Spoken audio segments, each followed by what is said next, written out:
ઢોલ શુદ્ર અરુ પશુ નારી સબ તાળન કે અધિકારી. આ વાક્ય ઘણી વખત સાંભળ્યું હશે અને એનો અર્થનો અનર્થ કરતા પણ ઘણા લોકોને સાંભળ્યા હશે આપણે કે આમ અર્થ અનર્થ કરવો છે તો ખાસ કરીને શુદ્ર નામનો ઉપયોગ કરીને અને તાળન શબ્દનો અર્થ ઉપયોગ અનર્થ કરીને. હા, અર્થ જે કે છે થાય પણ છે, પણ એનો અર્થનો ઉલટો સમજાવીને અનર્થ કરવામાં આવતો હોય છે. આમ આનું મૂળ્ય જે અર્થ છે જે મનુસ્મૃતિમાં એ પ્રમાણે છે. એમ કંઈ ઢોલ શુદ્ર પશુ નારી સબ તાળન કે અધિકારી. તો આમાં તાળન શબ્દ એના ઘણા બધા અર્થ છે અને એને તમે ગમે તે અર્થમાં લઈ શકો. અનર્થ કરવો હોય તો ગલત અર્થ લ્યો અને એનો સાચો અર્થ કરવો હોય તો સાચા અર્થમાં લઈ શકાય. એવી જ રીતના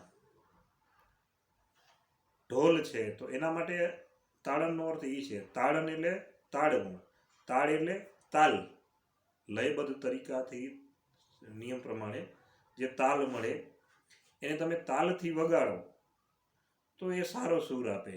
નહીં તો બે સૂરો ઢમ ઢમ ઢમ ઢમ વાગે જેમ આપણે ડબલા વગાડીએ એમ.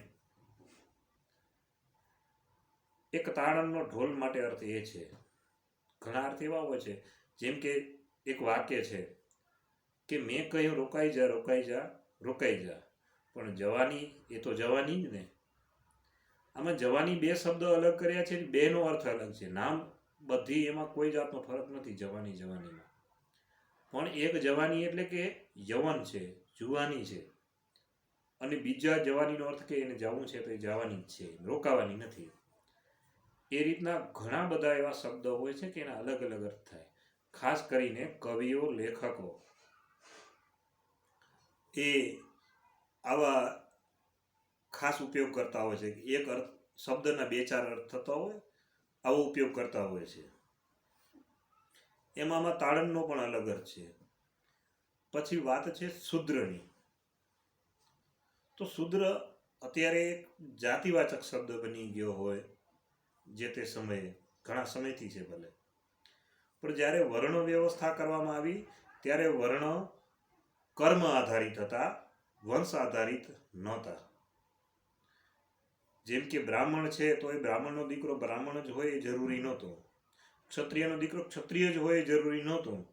જે વર્ણ વ્યવસ્થા હતી એમાં. અને વૈશ્યનો દીકરો વૈશ્ય જ હોય કે શૂદ્રનો દીકરો શૂદ્ર જ એવું નથી. બ્રાહ્મણનો દીકરો બરાબર ભણ્યો નહીં, એને ભણવામાં રુચિ નથી, અભ્યાસમાં રુચિ નથી, પણ એ વીરત્વ છે, એની અંદર ક્ષાત્રત્વ છે, તો એ ક્ષત્રિય કહેવાય. જેમ કે અત્યારે ક્ષત્રિયની સરકારી નોકરીમાં છે કે તમારી કેટેગરી શું છે, તમારે શેનો અભ્યાસ કર્યો છે, એના પ્રમાણે તમને નોકરી આપવામાં આવે. ભલે કલેક્ટરનો દીકરો હોય પણ એને જો ભણતર નથી ભણ્યો, એને ચપરાસીની નોકરી પણ કરતો હોય છે. ઘણી વખત આપણે જોતા હોઈએ કે બાપ સામાન્ય કોન્સ્ટેબલ હોય, એનો દીકરો એએસઆઈ પીએસઆઈ બની ગયો હોય તો એનો બાપ એને સેલ્યુટ કરતો હોય છે અને દીકરો એને ચરણ વંદના પણ કરતો હોય છે. તો આ રીતના પહેલે વર્ણ વ્યવસ્થા એક આ રીતની જ હતી કે જે કર્મ કરો એ તમારો વર્ણ, તમારા બાપ કોણ છે એનાથી મતલબ નથી, તમારી જાતિ કોઈ હોતી નથી. એ રીતની વર્ણ વ્યવસ્થા હતી. પણ સમય જતાં આ એક વર્ણ વ્યવસ્થા બની છે અને એના ઘણા બધા ગલત પરિણામો પણ આવ્યા છે. તો જે કર્મકાંડી હોય એ બ્રાહ્મણ કહેવાય, પછી ગમે તેનો દીકરો હોય, ક્ષાત્રત્વ હોય, સુરવીરતા હોય, યોદ્ધો હોય, એ ક્ષત્રિય જ કહેવાય. પછી ભલે શૂદ્રનો દીકરો હોય કે બ્રાહ્મણનો દીકરો હોય, એ ક્ષત્રિય જ કહેવાય. આ રીતના એક વર્ણ વ્યવસ્થા હતી, કર્મ આધારિત હતી. અને શુદ્રત્વ મને ઓછું ભણેલો છે, ઓછો જ્ઞાન છે, ઓછો અભ્યાસ છે એની પાસે, તો એને શૂદ્ર કહેવામાં આવતું. શૂદ્ર એટલે નીચતાની નિશાની નહોતી, કોઈ નિમ્નતાથી પતિતતાની કોઈ નિશાની નહોતી, પણ શૂદ્ર એટલે અલ્પજ્ઞાની, આવો અર્થ થતો હતો. તો જે અલ્પજ્ઞાની માણસ છે જે ઓછા જ્ઞાનવાળો માણસ છે એની ઉપર દ્રષ્ટિ રાખવી પડે, એની ઉપર નજર રાખવી પડતી હોય છે. આપણે જાણીએ એમ અલ્પજ્ઞાની હોય એની ઉપર નજર રાખવી પડે, દ્રષ્ટિ રાખવી પડે. તાડન એ શબ્દનો અર્થ અત્યારે ઘણા લોકો માણસોને ભરમાવવા માટે, ખાસ કરીને દલિત વર્ગને ભરમાવવા માટે, અને દલિત શબ્દ જ પણ અલગ કાઢ્યો છે આ લોકોએ, કે એ એમ કહે છે કે તાડન એટલે પીટવું. ઢોલને પણ પીટવો પડે, ગાયને પણ, શૂદ્રને પણ પીટો, અને નારીને પણ પીટો, અને પશુને પણ પીટો, આવો અર્થ કાઢતા હોય છે. એ અર્થ એ પણ સમજે છે કે હકીકતમાં શું અર્થ છે, પણ એ અર્થનો અનર્થ કરીને સમજાવે તો આ લોકો ભ્રમિત થાય. એને ભ્રમિત કરવા માટેનો આ એક પ્રયોગ છે એના માટે, અને એ પ્રયોગમાં અમુક અંશે સફળ પણ થાય છે, અને સમજદાર લોકો ઘણા એને માનતા પણ નથી. શુદ્ર છે મતલબ અલ્પજ્ઞાની છે, તો એની ઉપર નજર રાખવી પડે, અને નજર રાખવાના પણ ઘણા બધા અર્થ થતા હોય છે, કે એની નજર તારી ઉપર છે. મતલબ જો એક વડીલ તરીકે નજર હોય તો એની આશ્રયદાતાની રીતે નજર રાખતા હોય છે, કે એની નજર રાખજો. કોઈકનો બાપા ઓફ થઈ ગયા હોય, ગુજરી ગયા હોય કોઈના પિતા, તો એમ સગાવાલા કહેતા હોય ભાઈ તમે પરિવારના લોકો એની ઉપર નજર રાખજો. એટલે કે ખાલી એને જોવાનું નથી હોતું, કે નજર રાખવાની આમ નથી હોતી, પણ એનું ધ્યાન રાખવું, એની સંભાળ લેવી, એને નજર રાખવું કહેવાય. હું તને નજરમાં રાખીશ, મતલબ તારો બદલો ચોક્કસ લે, એની નજર છે. નજરના 17 અર્થ કાઢવો હોય તો થાય. મિત્રને નજરમાં રાખો અને દુશ્મન ઉપર નજર રાખો. નજર તો એ જ છે, પણ એના અલગ અલગ અર્થ થતા હોય. એ રીતના આનો પણ તાળણનો પણ એ રીતના અર્થ થાય છે. તો શુદ્ર છે જે મતલબ અલ્પજ્ઞાની છે, એને તમે નજર રાખો એટલે કે એને તમે સલાહ સૂચનથી રાખો, એની ઉપર ધ્યાન રાખો, કાંઈ ગલત ન કરે.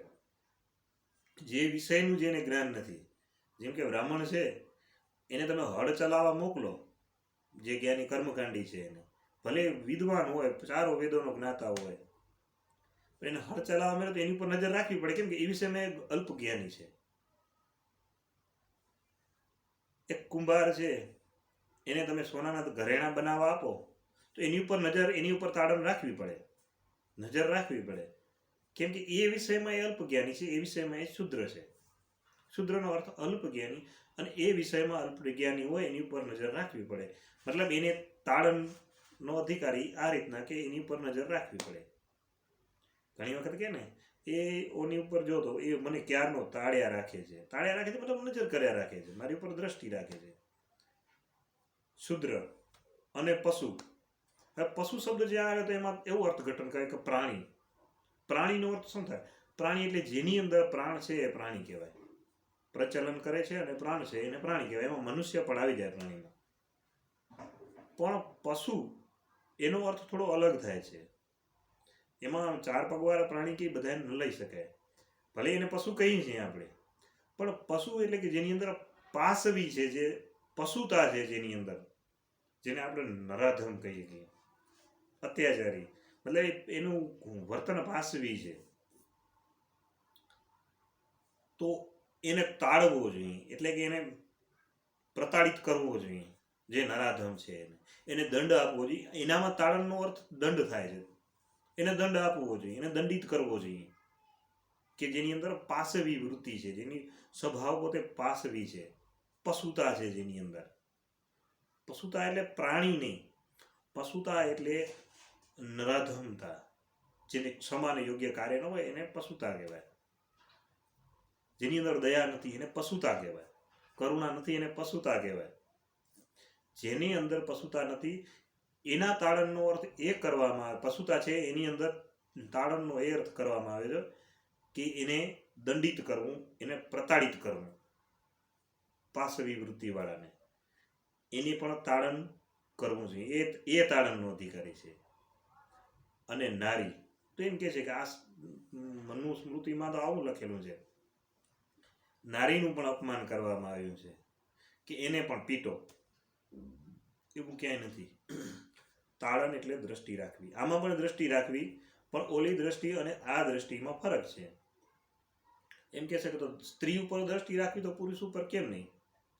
એનો અર્થ એ છે કે સ્ત્રી છે એની ઉપર ક્યાંય અત્યાચાર ન થાય, એની સાથે કોઈ ગેરવર્તણૂક ન કરે, એનું સમાજમાં બરાબર સન્માન જળવાઈ રહે, એને પૂરતો ન્યાય રહે મળે, એ દ્રષ્ટિ એની ઉપર રાખવી હંમેશા. તમારી દ્રષ્ટિ એની ઉપર હોય તો એને કોઈ તકલીફ ન પહોંચાડી શકે, એને કોઈ નુકસાન ન પહોંચાડી શકે.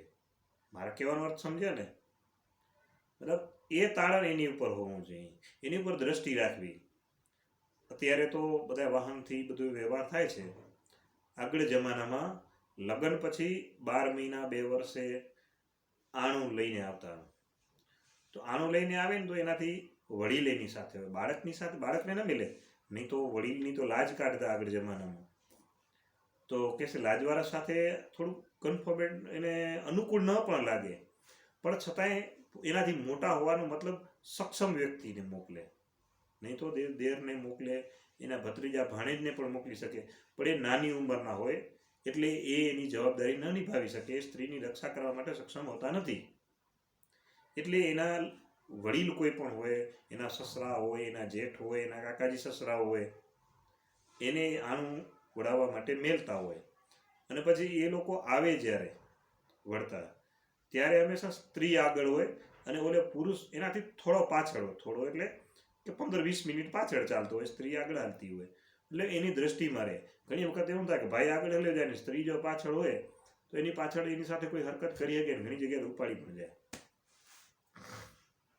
એની ઉપર દ્રષ્ટિ રાખવી એના રક્ષણ અર્થે, એના સન્માન અર્થે એ અતિ જરૂરી છે. એવું નથી એનો મતલબ કે સ્ત્રીને પ્રતાડિત કર્યા રાખો. તાડન, પ્રતાડન. આમ તાડનનો અર્થ એ પણ થાય કે એને તકલીફ પહોંચાડવી, પ્રતાડન એટલે અતિ તકલીફ પહોંચાડવી. પણ આમાં આ તાડનનો અર્થ અલગ, ચારેયમાં અલગ અલગ છે અર્થ છે. આ રીતની દ્રષ્ટિ રાખવી એની ઉપર તમારું ધ્યાન રાખવું. કિંમતી વસ્તુનું હંમેશા ધ્યાન રાખવું પડતું હોય. તમે એમ કહો કે લોખંડને આંગણામાં ફગાડી દેવા અને સોનાને કેમ પેટીમાં રાખવામાં આવે? તો જરૂરી છે, એટલો ભેદ રાખવો જરૂરી છે. સોનાને એનું એ સન્માન છે, સોનાને ગમે ત્યાં ફેંકી ન શકાય, પણ એની મોટી કિંમતથી ખરીદવું પણ પડતું હોય છે. તમારી પાસે કોઈ પૂછા કરે ભાઈ કેટલું સોનું છે, એની ઉપર તમારી લેવલ મપાઈ જાય, તમારું અમીરી મપાય. તમારી પાસે કેટલું લોખંડ છે એનાથી અમીરી ન મપાય.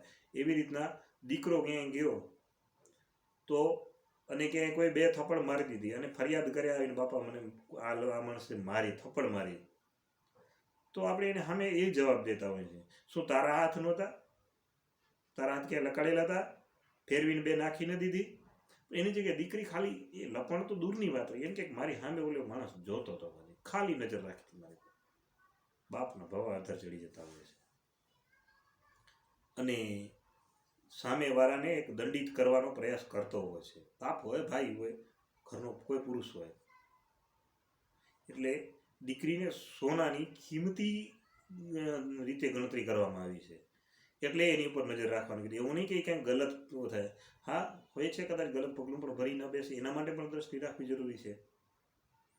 એટલે આવા અર્થ છે, એનો અનર્થ ન કરો, કેમ કે અનર્થ તો ગમે તેનો થાય છે કે નથી થતો. દૂધ છે એનામાંથી તમે દહીં પણ બનાવી શકો, છાશ પણ બનાવી શકો, ઘી પણ મળે અને એને તોડી ફોડીને પનીર પણ બની જાય, અને વાળમાં ફેંકવાને યોગ્ય ખરાબ પણ બનાવી શકાય.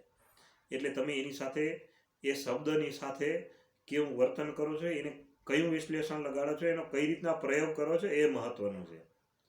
એટલે મારા સૌ ભાઈઓને, ખાસ કરીને આજે દલિત કહે છે પોતાને, એ ભાઈઓને ખાસ સૂચના છે, ખાસ વિનંતી છે કે આ શબ્દને તમે સાચા અર્થમાં લો.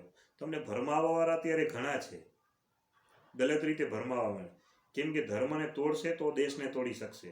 આ બધાનું લક્ષ્ય છે, અને લક્ષ્યમાં તમે સહભાગી ન થાઓ.